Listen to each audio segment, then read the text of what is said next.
For most of it, you just drape like you would in supine. There are one or two. Who knows what a nappy drape is? You all done it? Good. Okay. I don't need to demonstrate it. Sweet. But other way, tucked in, through, tucked in. Has to be tucked. So that's how theoretically you probably should do it. I'm not going to do it like that today because I can't remember, but that's how you should do it. So some are with a strap, some are without a strap. This is a mulligan strap. We do have some in the cup. This is mine. We have some nice pretty green ones in there for you guys to practice with. We were saying they're not that expensive. You reckon about $25. I don't know, up to 51 now. Oh, Inflation. jeez, I got mine for like 15 back in the day, a few years ago. That's why you're holding on to it tight. You're like, it's mine. This is mine. Black ones and Amelia's, don't steal it. They are very good to have though, because you can use it, like we use them for the ankle and shoulder. You can use them for the shoulder stuff as well. So we will use them for a few different ones. You don't have to do the stuff with them. You can mobilise quite easily without them. Just they're more effective, generally. You can get a little bit deeper and a little bit more movement than you can just trying to use your hands. Okay, different angles and things. So we're going to be doing SIJ and hip today. Generally, before I do any mobilising, there's one that I do first because it's a little bit of a test as well to see if they have pain with it. It's a gap of the SIJ. We're talking mils, guys. 2-3 mils. We're not talking massive movement. It doesn't. The SIJs don't have a lot of movement. It's very gentle. There's two ways to do it. One way I never use, but I have to show you anyway, so I will show you. It's very. You're laughing. She knows it's quite invasive. Even this way is a little invasive. You can have a pillow. I would normally, if they obviously normally they'd have pain, I would have a pillow under. Oh, I've got pillows here still. I would normally put a pillow under the knees for this one, just because it takes some of the pressure off the lower back, and it needs to be quite high, generally for most people. If it's too flat, then some people it tilts, just like with massage. So the easiest way to find it is, and I think we did it a bit in your when you're doing posture analysis. I would always generally start with doing something like this anyway before I actually start mobilising stuff, because I'm trying to feel what restrictions they have. You would have also measured all of your pelvic and femur and like leg points obviously before you start, because you need to know what you need to mobilise. You don't just go through and mobilise everything, because they will hate you, because they will get more pain because they'll be too loose. So this one is gapping SI joint. So anybody with sacral iliac pain, SI joint pain, I would generally use this as a test to see if they have pain or not. Why would I be interested if they have pain or not when you're gapping it? What could that tell you? Suggestions, anybody? Can I? Yeah. Nobody else has given me anything. I'm gonna have at least one person say something. Please tell me, why might you want to know? Are you wanting to look for pelvic instability? Yes. Yeah. And inflammation. So if it's unstable, generally they'll have inflammation. Generally when you gap it, it'll create pain. Not always though. Depends really on where the inflammation is. There's inflammation in the ligaments, the SI ligaments, so your ligaments between your sacrum and your ilium and your ilium and your L4, L5. If there's any inflammation in those, they will generally have pain. That's what you're looking for. They may not though. Some people do, some people don't. But they would also probably have pain with this, because you're essentially you are creating a little bit of compression if you're doing this, and it would be stuck, like you wouldn't have any movement. It'd be like hitting a brick, and when you push down there'd be no give. Even if you're just pushing this way, generally if you were to stabilize that one and push and stabilize that one and push, you'll have a little bit of give. Now it is very minor. It's not like, you know, there's not much movement there anyway, so you're not going to be having heaps, but you should have a little bit of give. and you should be able to feel it. And you go around, I'm sure we'll find somebody who has more or less, but you should have a little bit of give. So what we're going to be doing is you find your ASIs. I generally put my fingertips. You have to be quite up close there, and then your hands fall out to the side. Please put your face away. Don't look at what you're doing, because you're going to be looking straight into the groin. So fingertips on the ASIs. Drop your palms down onto their iliums. From here, it's in and up is the motion. It's kind of like that. Obviously, it's not that excessive, but that is how your force is going. So from here, and where's your put this paint force on? So you're going to be coming in and up. Feel it? And then out. And it's literally in and up, pause, out. You might do that 2 or 3 times. If they have pain, I would try and do it slightly lighter. Then potentially go to something else, come back and see if they still have pain. Because theoretically, if you can mobilize it enough, utilizing different ones, and come back, the pain should mostly disappear, or at least lessen. Because by doing the mobilize, you are going to move some of that inflammation as well. Because you're creating movement that isn't there normally. If, however, they have SIJ instability from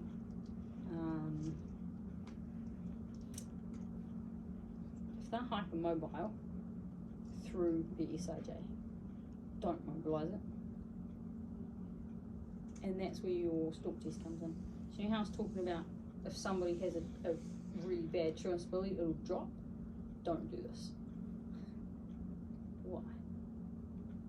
Because it's already too mobile. You don't want to mobilize something that is too mobile. So people with hypermobility, so for example, my nice finger here, you're not going to mobilize that joint, right? Or that one. You're not going to mobilize my wrist. My wrist is too mobile. You're going to give them strengthening and stability stuff. Yeah, if something is too tight, which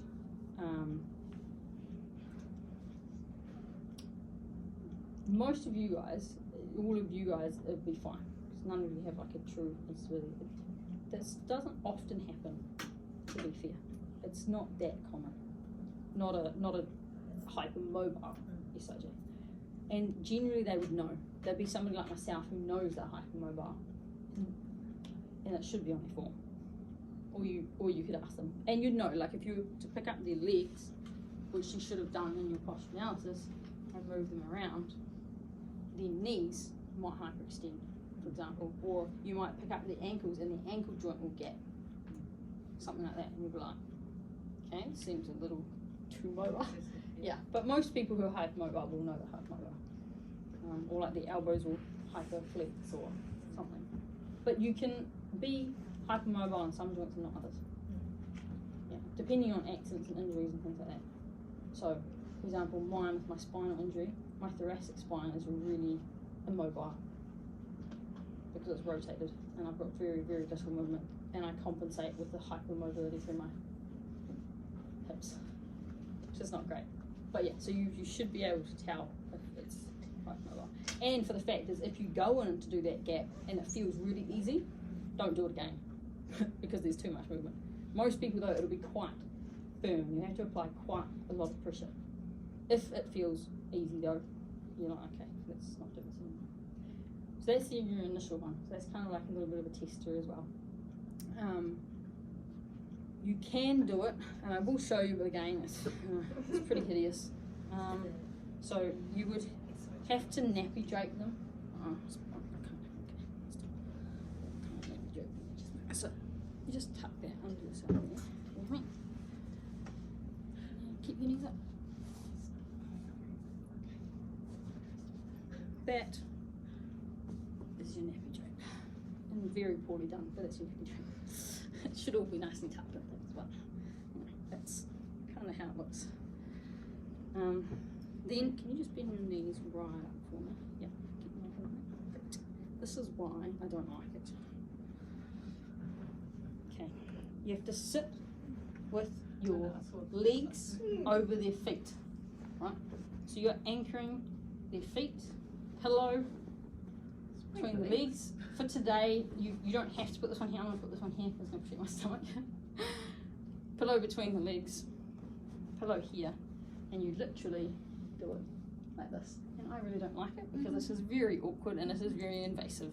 Definitely However, not on males. no. Sometimes I would get a male colleague to do this on a male because male pelvises can be really stiff. And when you're standing to the side, especially if you've got a bung shoulder, sometimes the pressure needed, especially on a male pelvis, can be quite a lot. So if you're struggling and you have a male colleague that can do this, it can be really beneficial. And you can get a lot more power this way because you're equally pushing it, whereas this way you've got to apply more pressure with one arm, and it's in quite a kind of compromised position for your own shoulder. So, oh yeah, did you miss? Yeah, that's stuff. So I'm going to take them out because I need it. So, yeah, thank you. Yeah, so it's just finding ASIS, fingers on, drop the hands down, and then up. That's just creating space in the back. Just gapping, yeah, gapping the SIJs. And yeah, you do want the pressure to be even, which is why it can be a little bit hard off to the side of the table. So pick your dominant side. Your dominant arm, your stronger arm, should be the one reaching across because it'll give you more pressure. If you try and do it with your weak arm, you won't be able to push in on that angle. Yeah, so that's that one. So that's gapping on this side, yeah. You can also do, so again, depending on what they've shown with, we've got ones for torsion or an uneven pelvic tilt or posterior tilt. So if their pelvis is more or less on one side, and you have ones for if they have a flare. That one's really good for a flare because you can apply more pressure to one side if you want. You also have the opposite. Some people have one pelvis that comes not as common, but women most likely flare because of childbirth and things. Males are more likely to actually have one that comes in. And that one's really easy because you literally stabilize one side and use movement out that way. Very easy, but it's not very common, so you probably won't really use it that much. Oh, you have a client with it? Oh, so yeah, so that one is really easy. You just want to keep the side that's you've deemed as flared. Oh, it's anterior? Yeah, so So it rotates it. it rotates in. That one I would actually use in opposing torsion. So you can do it in prone as well, and I prefer it in prone. Your client probably better in prone. You can get a really good grip. I'll show you after this. You can do it in supine. Trying to grip posteriorly in supine is harder than using the iliac, your ASIS when they're in supine, because it gives you a really good grip to pull up. I'll show you what I mean. So you can do it opposing. So if I was wanting, so doing it this way, I'd be posteriorly rotating this pelvis. So you come under on the back side, yep, there, into the ASIS on the back, ASIS on the front, and you literally, I'm doing it extreme so that you can see it, but you're literally creating, you're doing that, essentially. So you're posteriorly rotating that one side. It's just a hold. Yes, you literally go, pause, release. Go, How pause. long are we pausing for? Just a quick. Literally, like that. And Like this that one counts. here would be the anteriorly rotated one? Yes, so this one would be anterior. You can do it, it doesn't matter really which side you stand on, whatever side you're stronger. I can do it both ways, I don't really care. And you can do it the opposite way.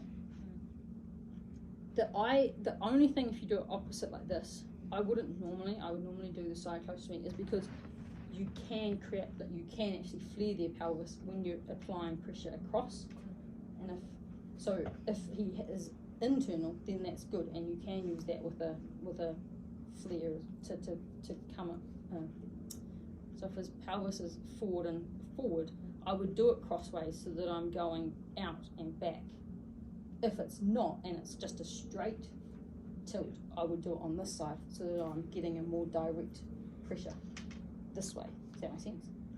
So if you're on the same side, this one's anteriorly tilted and it doesn't have a rotation medially, and it's just like that, I would do it from this side, pushing this way. if it was in and medial, I'd do it from the side and flare and posterior. Does that make sense? Yeah. So it's just because of your direction of pressure. Mm. So if, and then, you know, I'd do reverse, you know, if it was the other side. That makes sense? Yes? Makes sense? Yeah. Cool. Okay. And it's just about practice, you know, practice of feeling where you are. So those ones are for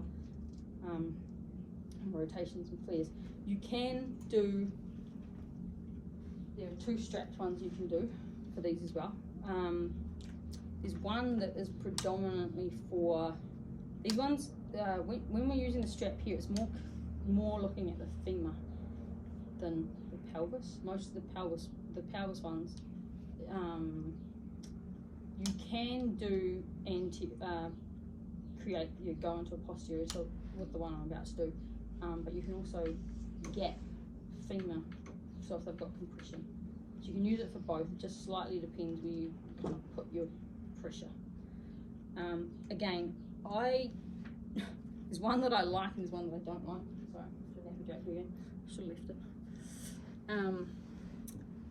Again, the one that I don't like is purely because I've dislocated my AC joint twice. I'm going to do it on the other leg so I don't have to put it in my bad shoulder again. And they're pushing into your shoulder. So I don't like it on this side. So I don't like doing that leg on this one. I can, but I don't like it. Can you chuck me 2 of those?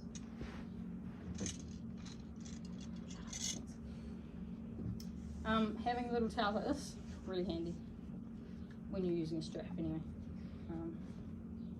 So we always say 1 towel for you, 1 towel for the strap, essentially.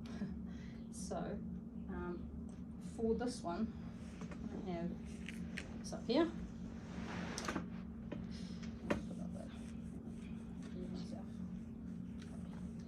Doesn't really matter how you have your strap as long as it's kind of comfortable, and you will get used to using them. You do have to adjust them obviously depending on the size of the person versus you.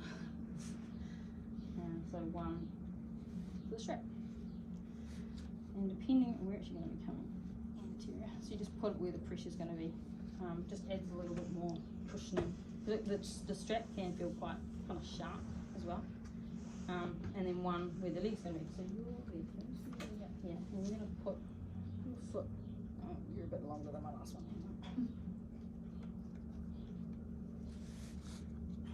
Long legs. Yeah. So you're going to have. See, I wouldn't really do this one now because she's obviously quite long legs. It makes it a little bit awkward for me because I'm stretching quite a lot. And again, not great for your shoulders. So basically you want the strap right tucked in as low as you can, comfortably get it around the base of their leg, right up by their underwear line. And from here, there's 2 ways you can do it. You can do a passive one where you literally, I'm gonna push forward with my shoulder and pull back with my hips. Quite difficult for me at the moment, I have to admit. You want me to come and do it? That's right. I'm already here now.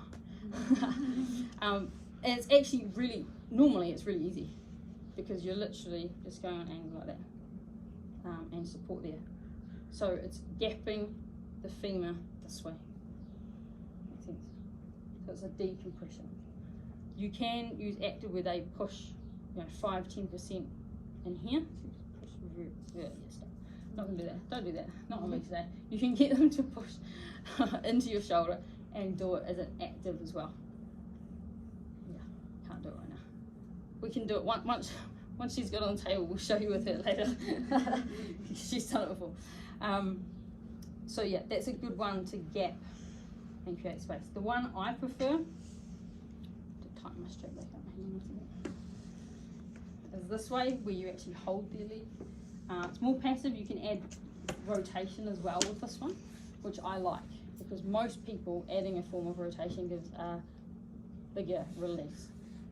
Your strap, by the way, you kind of want it right on your smile line, right at the bottom of your ass, and you're basically twerking with your hips. That's essentially what you're doing. You laugh now, but when you're doing it, you're like, oh, I see what she means. So, towel between you and them, pick their leg up. Their leg will sit quite nicely. You can tighten up once you're in there. Depending exactly where they're stuck, you actually feel it. So as you kind of pick in, still way too much. You want your hand, as long as they're comfortable, right down as far as you can. That's why you always do this stuff through the towel. You have a towel between you and them. You can kind of actually go around. You're gonna stabilize on the side of the hip here, because you're only wanting to move the leg, you're not wanting to rock the hip. And then you literally do a little twerk, and you feel, and you can kind of move. I would always do a few from different angles, and you can actually feel where they have less movement. So for her, it's on this angle, so I'd be coming in, and then which rotation am I doing there? Internal. Yeah, internal. And that's going to create a really nice, it feels quite nice, quite comfortable. Should be comfortable. Not many people would have pain with this, but for people who get jammed up and get that medial groin pain, this is a really nice release for them. And you can do that, like, honestly, there's no real kind of set rule on how many you do.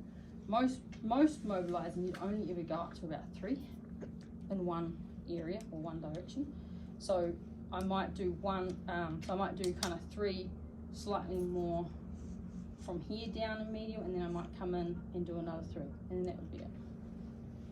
Yeah. And you should feel it give after that as well. It will actually create a point that it gives, and it's normally, for most people, you kind of, with that one specifically, you'd be doing 1, 2, and you'd be going 3, 3 in terms of your movements. So it'd be 6 little movements in total, and then it should, when you kind of go back and do your little just basic test, it should give more, and that's enough. You don't want to you can over mobilize really easily. And the basic tests are in the AROMs and Sorry? Is that your range of motion test? Yeah. But like I said, if they have pain, even if they're not showing real severe limitations, but they can go through the movement, but they get that pain, I would do this. What are the consequences of over? Just more Pain, or? because they'll be too mobile. Not, let me classify that slightly differently. With these ones, where you're creating space with the female's hip socket, not as easy to over mobilize, because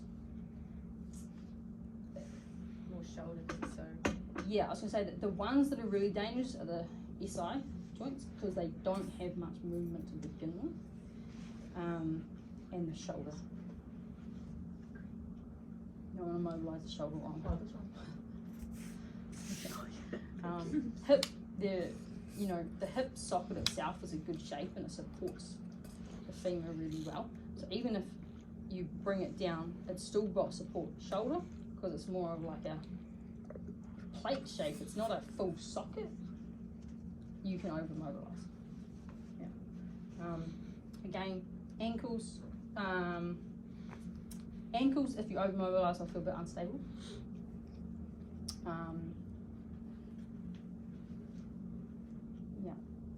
Neck, pretty, neck makes a bit different, makes a whole different story. We'll come to that when we get to that. But yeah, for the pelvis, these ones like that you do with the leg, your biggest issue is you always want them to end up even. So always retest. So once you've done your mobilising, get them lying back down. Okay, just chuck through that. Get them lying back down and test in between each different one you do. So I would do 1, retest, because you want them to be level at the end, or more level than they were. You don't want them to start level and you want to do some mobilising in terms of SIJ and then they end up not level. So if that ever happens, then you have to try and correct that.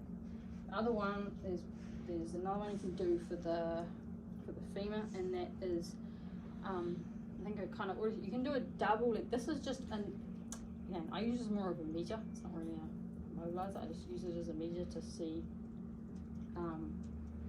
where they're stiff and where they're not. You can do a decompression of the, I'm a little bit cat-handed this way, it's not my good side, but it's alright, just do it.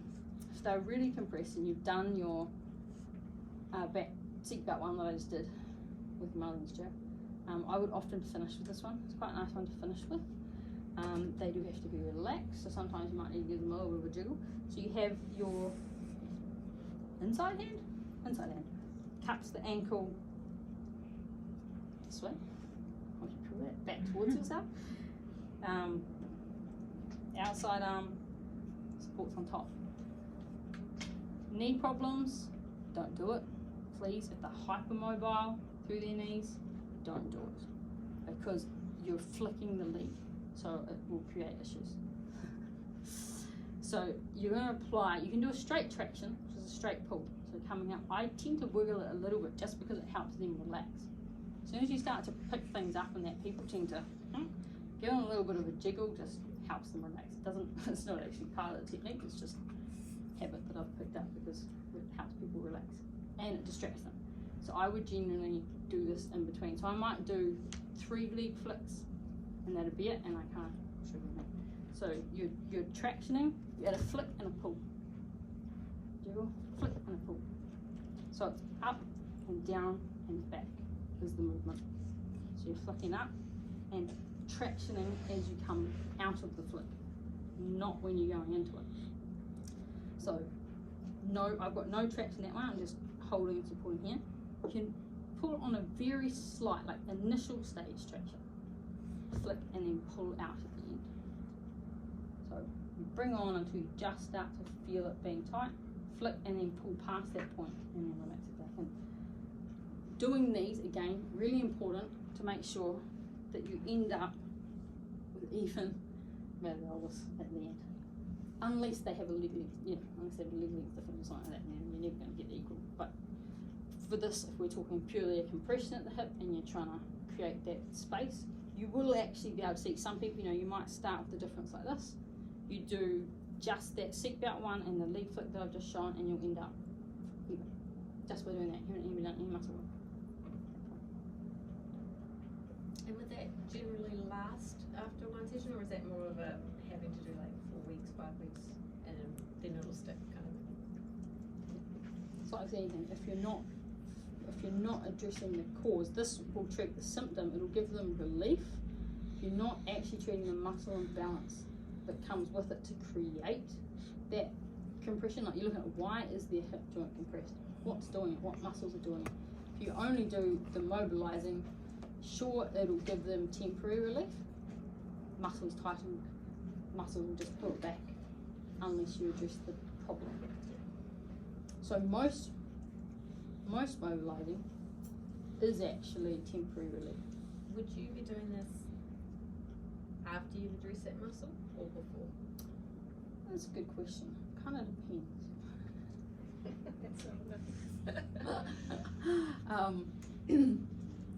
Yeah, it depends on the person. I say I was treating somebody with so they had lower back pain, SI issues and hip compression. I would probably do the SI movies first and then do my muscular work, and then move to the hip and do the hip movies after I've done the muscular work, to be honest. Is that to try and realign them a little bit before you? Yeah. Yeah. But you can, it doesn't actually really matter what point you do it. Really. That's probably more enjoyable for clients to work on their muscles before you start pulling them. Not necessarily. No. I actually prefer to do like movies around SIJ and stuff. I prefer to do first because you're working with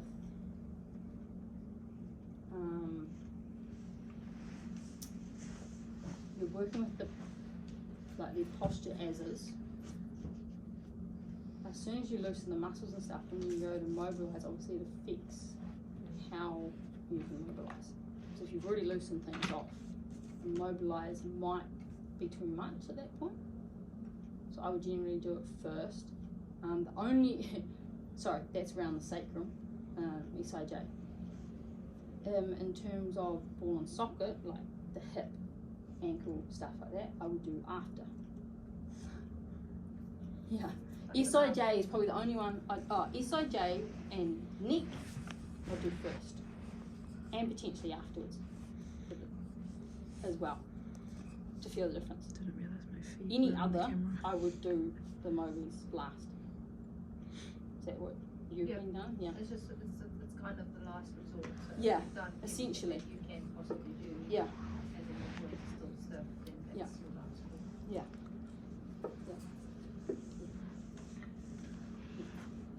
Because it's also, you know, lots of people, they might not even, you know, if you release the fascia, release the muscles, you might not need to mobilise, you know. But like I said, the only exception potentially would be the neck and the SI. Purely because, especially at your eyes levels, when you don't do lymphatics, if the SI joint is really inflamed and you can't work their lower back, then mobilising might be the only way you can work their lower back. So I might do mobilising and psoas, for example, iliacus or supine, and that would be my treatment for their back. Amazing. Yeah. Yeah. In fact, I do that quite a lot. I would still flush, you know, I'd still flush their back, treat the glutes.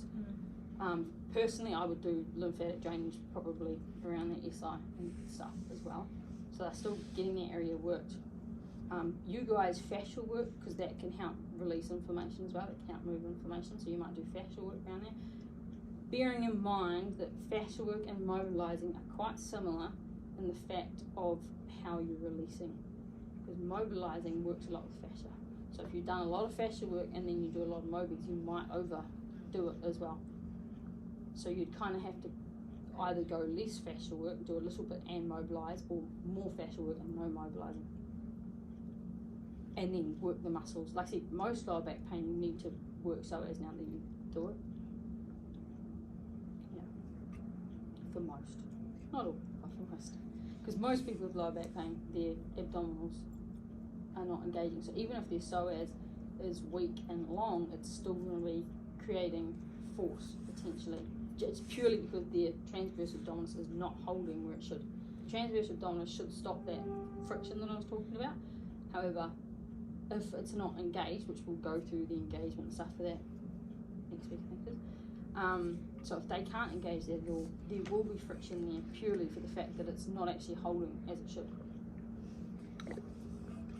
But yeah, generally my kind of process with the client would be fascial work, then my muscular work, then my mobies, with the exception of potentially the SI and neck. Often with the neck, I will use a little bit of mobies at the start as my feeling and intro, and at the end as well, depending what their problem is. Yeah. And cranial stuff. So those would be the exceptions. Otherwise, yeah, mobilising is a really good last resort.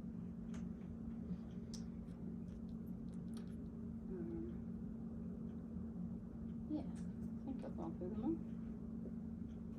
Forgotten any? Oh, prone. Have forgotten something. Prone. I'll flip you over. So that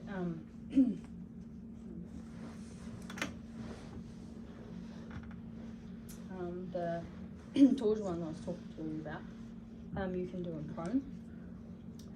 It's the exact same movement. Again, you can, if they're internal, you can add an external force as well, or you can go straight forward backwards as a straight torsion.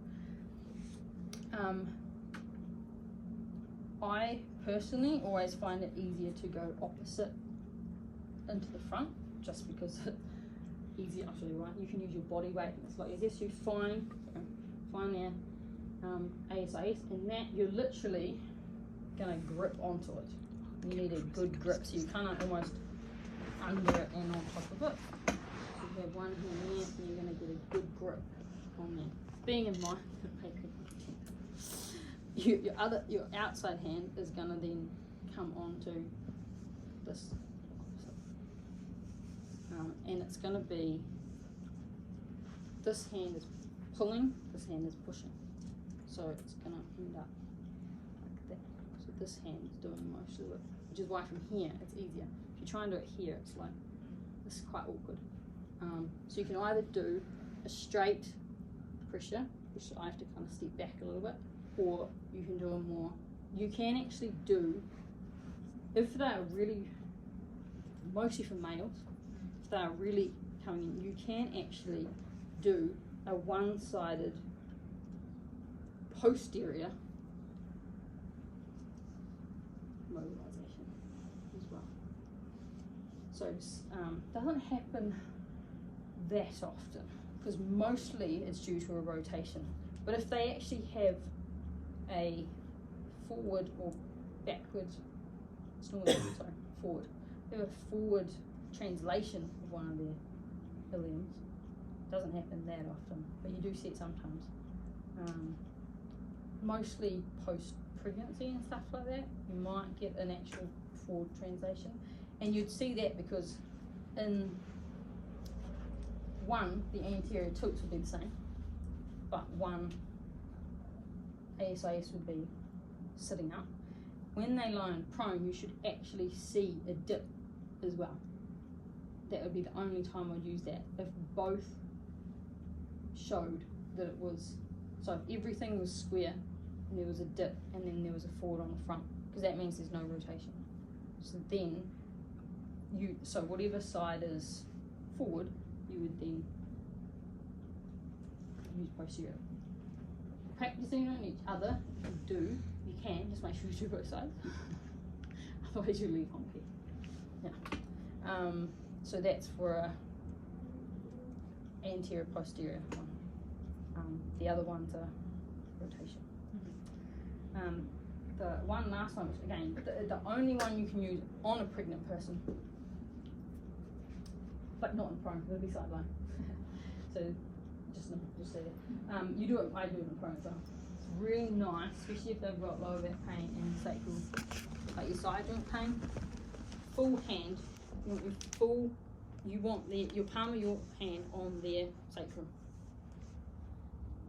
So you come in and you're kind of on an angle here, so on their sacrum, and it's again, it's kind of down and then almost up. It's like you start with a straight down the table and then you kind of just raise it at the end. Make sense? So you're kind of applying it down, and I generally add a little bit of a wiggle.